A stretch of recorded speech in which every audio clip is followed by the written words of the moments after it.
او دغه سي کوي سړی انټرنیټ استعمالي نو دا په انټرنیټ کې هم دغه سي علما چې هغه خو مستند وي او هغه متبع سنت وي، فتنه پرور نه وي، فرقه پرست نه وي، او نوي د خپل سبسکرایبرز زیاتولو لپاره، خپل ویورز زیاتولو لپاره، او خپل چې د کتون کې زیاتولو لپاره چې د نوي فتنې اوچتای، نوي مسلې اوچتای، او د امت د مسلمانانو په زړونو کې مختلف قسمه وسوسې او مختلف قسمه هغه فتنه انګیزي خورولو کوشش کوي.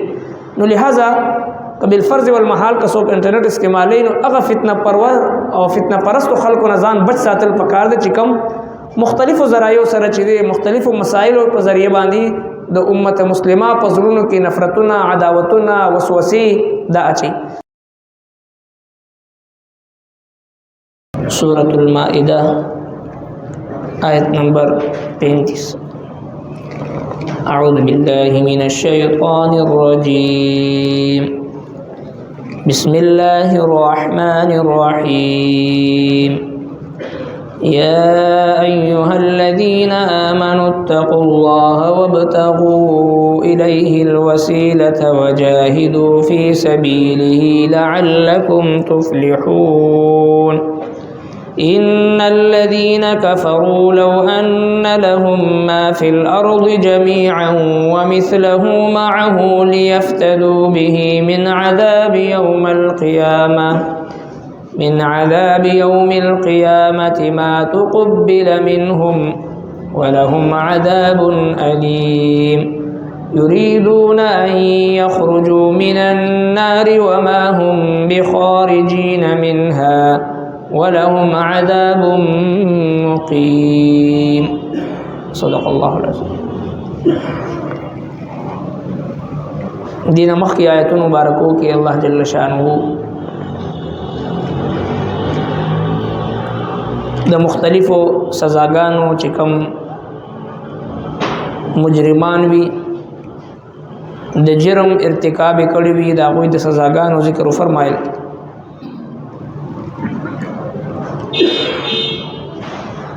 چې د مسلمانانو په معاشره کې د جرایم او سد باب د پاره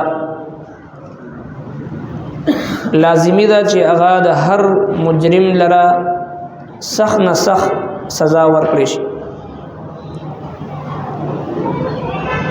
کاغه غلوی، ډاکووي، یا زناکار وي، یا شرابي وي، چې څومره مجرمان دي هر یو مجرم لره دا غي د پاره حدود او قصاص او تعزیرات دا مقرر دي. نو الله رب العالمین صرف خپل بندگانو په سزا باندې اکتفا نه کوي، او الله تبارک وتعالى دا غواړي چې زما بندگان د دغه جرایمونه بغیر د سزا نه بچ، او یو داسې بهترین صفت په دې کې پیدا شي چې هغه ته تقوا ویل شي. او چې کله دغه تقوا ول صفت په دې کې پیدا شو نو بیا د ګناه نه، د معصیت نه، د غلا نه، د ډاکې نه، د شراب نه، د زنا نه، د ټولو جرایمو نه د بچ کولو دپاره بیا د سزا ضرورت بنی، بلکې په خپله باندې با دوی ځان د ګناه نه او د هر قسمه جرایمو نه ځان ساتي. او د هغې مثال د جناب نبی کریم صلی الله علیه وسلم 23 ساله دور نبوت او د هغې په نتیجه کې 1,26,000 صحابه کرامو هغه مقدس او پاکیزه معاشره د هغې مثال دی چې په هغه معاشره کې دغه جرایم بالکل نو، او دغه سي د ټولو جرایمونه هغه معاشره پاکه او جنتی معاشره و. ځکه د جناب نبی کریم صلی الله علیه وسلم هغه مهنت د هغوی په زړونو باندې هغه شوی و او د هغوی په زړونو کې تقوا پیدا کړو. او قرآن کریم وایي چې الله تبارک وتعالى په خپل باندې فرمایي چې لکن الله حبب الیکم الایمان، ما ستاسو د پاره ایمان خوښ کړو. صحابه کرام ته وایي په دغه وخت کې د دې آیت د نزول په وخت کې صحابه کرام موجود دي. لکن الله حبب الیکم الایمان، ما دا تاسو د پاره د ایمان خوښ کړو. وزینه فی قلوبکم، ما دا ایمان مزین کړو او خیسته می کړو، ستاسو زړونو ته می ورکوز کړو. چې کله می ایمان ستاسو زړونو ته وردن نکو، وکره الیکم الکفر والفسوق والعصیان، نو ستاسو په زړونو کې د کفر نه او د معصیت نه او د فسق و فجور نه نفرت پیدا شو. اولئک هم الراشدون، او بیا فرمای دقه خلق هدایت یافته دي.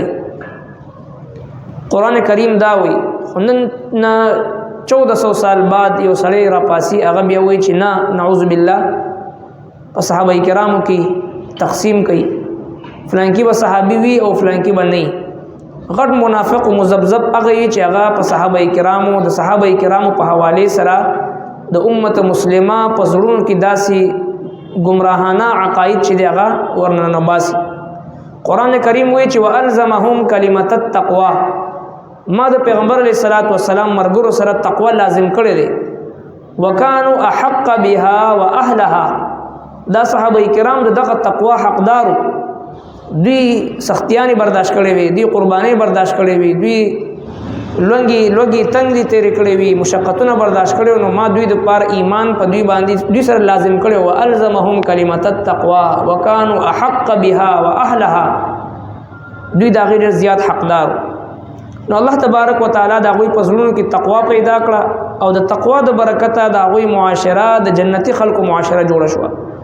نن هم کچره دې معاشره اصلاح کوشش وکړي او د دې معاشري اصلاح د لپاره فکرمند وي، نو دا غي بنیاد دا چې د خپل شپږ فوټه بدن نه دا غي شروعات وکړي شي، او هر مسلمان په خپل ځان کې تقوا ولا صفت پیدا کی او د معصیت نه د ګناه نه ځان بچ کی، نو په خپل باندې د جرایم صد باب کیږي.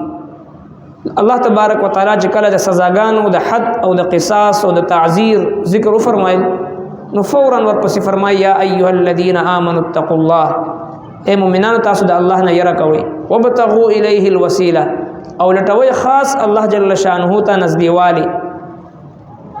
د نبی علیہ الصلوۃ والسلام چې څومره مبارکې طریقې دي دا د الله تبارک وتعالى د نزدېوالی طریقې دي، چې څومره یو سړی په سنتو باندې عمل کوي هغه عمر الله تبارک وتعالى ته نزدیکی. وجاهدوا فی سبیله، او کوشش کوي جهاد کوي دا په لار کې لعلکم تفلحون، چې تاسو کامیاب شي. ان الذين كفروا يقينا او کسان چې کفر وکړو لو ان لهم ما في الارض جميعا، کچری شي دوی لرا هغه څه چې پزماګه کې دي جميعا ټول، ومثله معه، او پشان داغي ورسره نور شي، ليفتدوا به د پاره دي چې ورکړي دي په بدله کې من عذاب يوم القيامه، د عذاب د دوزخ د قیامت د ورځې. ما تقبل منهم، نو قبول بنکړي شي دا غوینا، ولهم عذاب الیم، او دوی لره عذاب دردناک دی. کچری دا ټول په دې دنیا کې جسونه مال او دولت دی هر څه دی، دا ټول دا خلکو شي چې کم کفار دي، او د دې عمر نور هم ورسره شي، او دوی په ورځ د قیامت د عذاب نزان بچ کولو د پاره هغه ورکړي. الله تبارک وتعالى فرمایي چې ما تقبل منهم، د دوی نه قبول نکړي شي. دا یو مثال دی، قبل فرض والمحال د دنیا د هر څه مال او دولت دی ورکه ځان خلاصولو لپاره، نو بیا هم ما تقبل منهم نشي قبلولي، ځکه د آخرت چې کوم کرنسی دا هغه اعمال صالحه دی، او د آخرت چې کوم د نجات ذریعہ ده هغه د جناب نبی کریم صلی الله علیه وسلم مبارک سنت او مبارک طریقې دي. نو چې څومره دور فتن زیاتیږي او څومره قرب قیامت هغه نزدیکیږي، هغه عمر فتنی هغه زیاتیږي. ورو د دین اسلام هغه بنیادی ارکانو نه انکار هغه شروع دي، او مختلف قسمه هغه دجالی فتنی چې دی هغه وجود ترازی، او یو رکن د اسلام او یو عمل د نبی علیہ الصلوۃ والسلام مبارک دا غینا انکار هغه ښکار کیږي. څوک د تراوونه انکار کوي او څوک چې د روزو نه انکار کوي او څوک د قربانی نه انکار کوي، څوک د ختم نبوت نه انکار کوي، څوک د صحابه کرام رضوان الله تعالی علیهم اجمعین چې هغوی د قرآن کریم محفوظ کړي دي، احادیث نبویه محفوظ کړي دي، امت ته رسولي دي، دا غي نه انکار کوي، دا غوی د عظمت نه انکار کوي، دا غوی په منځ کې افتراق او نفرت هغه پیدا کولو کوشش کوي، هغه ثابتولو د پاره چې د هلي ځلي کوي. دا ټول فتنې د مسلمانانو په ایمان باندې ډاکا اچولو د پاره دي. خو د آخرت چې کوم کرنسی او د آخرت د نجات ذریعہ اعمال صالحه دي، هغه اعمال دي چې کوم 1445 سال نه امت په هغه باندې عمل کې لګیا دي. 1445 سال نه لګیا دي په حرمین شریفینو کې 6 رکعات تراویح مونږ کېږي. نن څوک را پسې نه د 8 رکعات دي، څوک را پسې چې نه 10 رکعات دي، او څوک را پسې چې نه سره تراویح شته دي نه سبب بل څوک را پسې چې سره مونږ نشته دي. دا ټول هغه فتنې دي چې د نبی کریم صلی الله علیه وسلم هغه مبارک نهج نه، هغه مبارک طریقو نه د امت هغه لري کوي.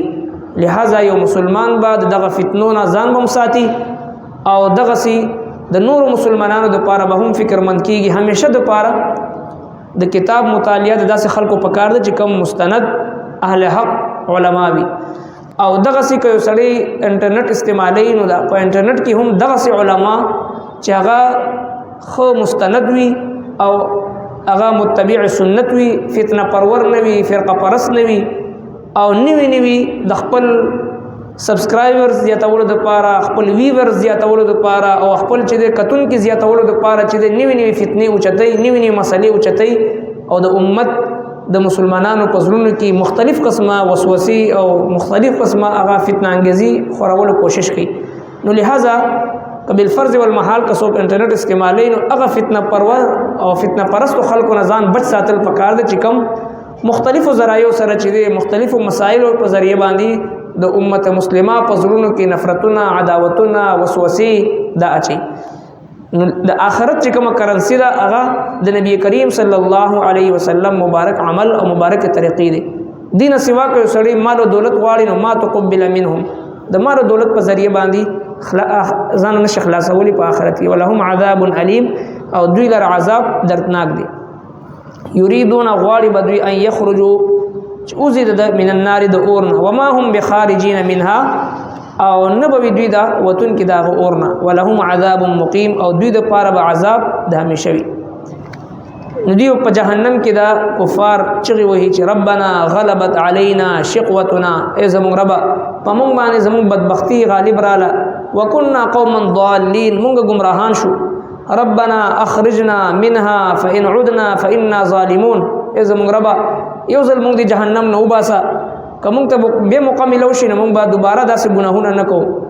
الله تبارک وتعالی به فرمایي اخسؤوا فيها ولا تكلمون، لری شي کور شي د جهنم ته نن ورځ باندې تاسو سره خبرې نشي کېدی، ځکه الله رب کائنات بنده ته یو مقرر کړی دا چې په دې مختصره ژوندۍ کې په حق لار باندې چلیږي. وقل الحق من ربكم فمن شاء فليؤمن ومن شاء فليكفر. حق لار باطل لار دوه لارې چې دی هغه موجود دي. نو چې کوم لار یو سړی اختیاري هغه ته الله تبارک وتعالى اختیار ورکړي دي. خو دومره دا ولا يرضى لعباده الكفر، د خپل بنده په کفر او په ګناه باندې الله جل شانه خفقي، په نیکو اعمالو بنده د خپل الله تبارک وتعالى په غي باندې خوشالي. یا ایها الذین آمنوا، اے د ایمان خاوندانو، اتقوا الله، يرکوي د الله نه، وبتغوا الیه الوسیله، او لټوي خاص الله جل شانه ته نزدېوالی، وجاهدوا او جهاد کوي فی سبیله پلار کې د الله، لعلکم تفلحون، دې د پاره تاسو کامیاب شئ. ان الذين كفروا یقینا کسان چې کفر کړو دي، لو ان لهم کجرشی دوی لرا ما فی الارض جميعا، سج پزمکه کې دي ټول، ومثله معه، او پشان داغه ور سره نور شي، ليفتدوا به چې په بدله کې ور کړی دوی، من عذاب یوم القیامت، د عذاب د ورځ د قیامتنا، ما تقبل منهم، نو قبول بنکړي شي د دوی نه، ولهم عذاب الیم، دوی لپاره عذاب دردناک دی. یریدون غواړي بدوی ان یخرجوا منها چې وزید دی اورنا وما هم بخارجین منها او نبوی دی وتن کې د هغه اورنا ولهم عذاب مقیم او دوی د پاره عذاب دی همیشه. صدق الله العظیم. ربنا تقبل منا إنك أنت السميع العليم وتب علينا إنك أنت التواب الرحيم. وصلى الله تعالى على خير خلقه محمد وعلى آله وأصحابه أجمعين.